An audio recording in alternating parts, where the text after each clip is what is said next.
A ringleader uniting with old friends for a new era. LeBron hits ahead. Oh, yes. Oh, my. Early before the season started, I tried to get you to tell me when you thought being along LeBron and Chris would hit you. In game moments, when it all clicks. Down to James, the alley-oop. Wade flying through the air. It's fun and it's scary to think about what eventually it can be when it all comes together. Joining forces for one purpose.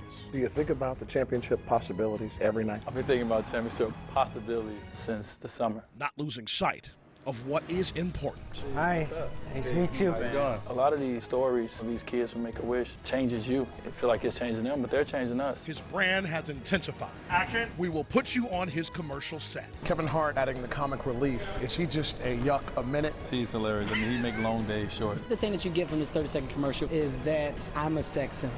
Inside the Heat, Dwyane Wade. Wade spins inside. Oh, that was ferocious.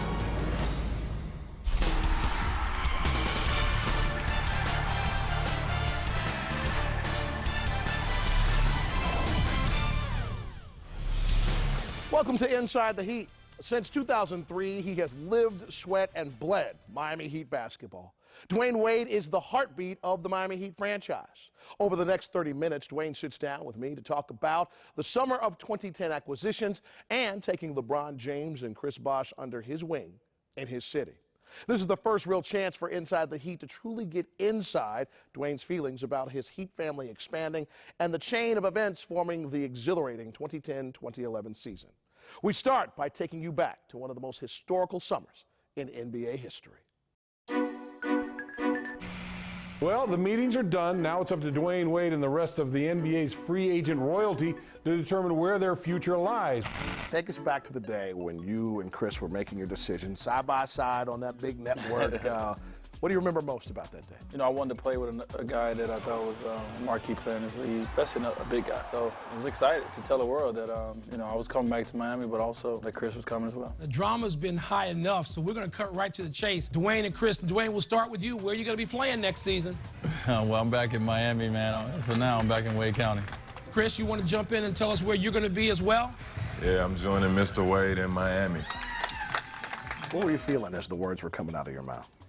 Just new beginning, just confident and excited, you know, finally getting that process over with. It was a tough process, it was a long process, so I was happy to get it off my chest, and I know the city of Miami was excited, so I was pumped. Wade was also pumped to hear that his other good friend, LeBron James, would be joining the Miami Heat as well. Wade, Bosh, and James secured their future with the Miami Heat, and Dwyane helped tie up some loose ends. You waited no time to make it clear that you wanted Udonis Haslem, your class partner from the Miami Heat, to be a part of this organization, and that you would make financial sacrifices for that to happen. You know, I told him when we left the dinner, I said, you know, if it come down to it, I'll do whatever I can to make sure that you're a part of it. So when it came down to it, I called my agent. I said, let's do whatever we got to do, you know, to make sure UD is in. And once I found out the number, I called Chris and I called LeBron and I asked him, hey, would you guys do this for UD? Without hesitation, they said, sure. Without necessarily knowing him the way I knew him. I felt that we built something here together. So it just wouldn't have been right, you know, if I was here without him. We gotta do this together all year, man. Together on three. 1, 2, 3, together! Because you all are from the same draft class, there's a perception that you guys are very good friends, but you spend the majority of your time away from each other. Right. How big was training camp into expanding those relationships? Let's take Chris, for instance. You know, Chris is someone, you know, we seen each other in summertime, but we never, you know, had heart-to-heart conversations. You know, we never talked about each other's families and each other's kids. And we finally did that, especially in training camp. We got an opportunity to just talk. And I got a chance to know Chris the man, you know, Chris the person more so than, you know, Chris the basketball player. And LeBron, you know, we've always had communication. You know, we've always had a great relationship. But I never knew that he go through a lot of similar things that I go through. And it's helped me. Miami, the home opener, Heat and Magic. We want to say thank you. Thank you guys for y'all support. How big was opening night? Opening night felt like a job just to start the game. It was like, okay, you do this and I'm gonna do this. We gonna do this. It just felt like a whole show. Me, I felt like, okay, the fans want to see me do my pull-ups on the rim. And LeBron felt like the fans wanted to see him throw his powder. Everyone has something. Then they wanted to see us get out on the court for the first home game against our cross-state rivals and play great. And I thought we gave them everything they wanted in that opening game.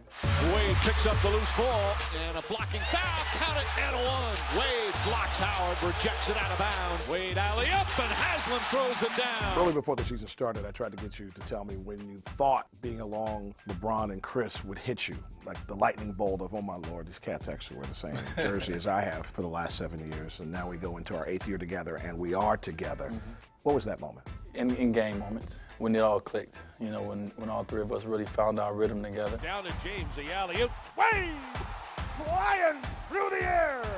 It clicked in, and I looked around in certain games where I was like, you know what, I'm glad to have you guys, you know, here. And I've told them that, you know, did I tell you how happy I am to have you guys here? It's an appreciation of what them guys bring to the game of basketball. It's an excitement of knowing that you have that dynamic, that you have the years to come. It's fun and it's scary to think about what eventually it can be when it all comes together.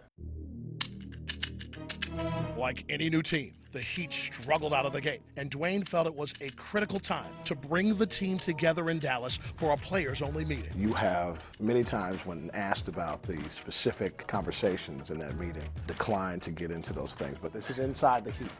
So take inside the Heat, inside that conversation as far as you were comfortable. You know, it was just one of those moments where I felt that as a leader, as a captain, that it was a disconnect in our team. And we all talked about ways of making sure that we know each other, make sure we spend time together, we make sure our families spend time together, make sure that we become brothers. And that was the first time that guys started letting their voice be heard, and it helped. A cohesive group started to mold, and after a couple of winning streaks, Wade placed a punctuation mark at the end of December by becoming co-player of the month with LeBron James. LeBron hits ahead. Oh, yes. Oh, my. While the winning started well before Christmas Day, the world started paying attention to what the Miami Heat had become after a slow start when you all went out and took care of the world champs and Kobe. It felt great. I mean, I've been blessed on Christmas Day to, you know, have a great percentage. You know, this one was a different Christmas. Because at the time, there was a lot of things said about the Heat and how was we going to respond to this? How was we going to be able to play on the road against, you know, good teams, et cetera. And I thought we responded very well. I thought we had a total team effort. It was one of our best wins of the season, no doubt. We've heard words like sacrifice, trust, phrases like band of brothers. What's the theme for this group this season? I think sacrifice is it. It started in the summer for the better of doing something special, you know, and then everyone followed suit. And that sacrifice is continuing, you know, even now.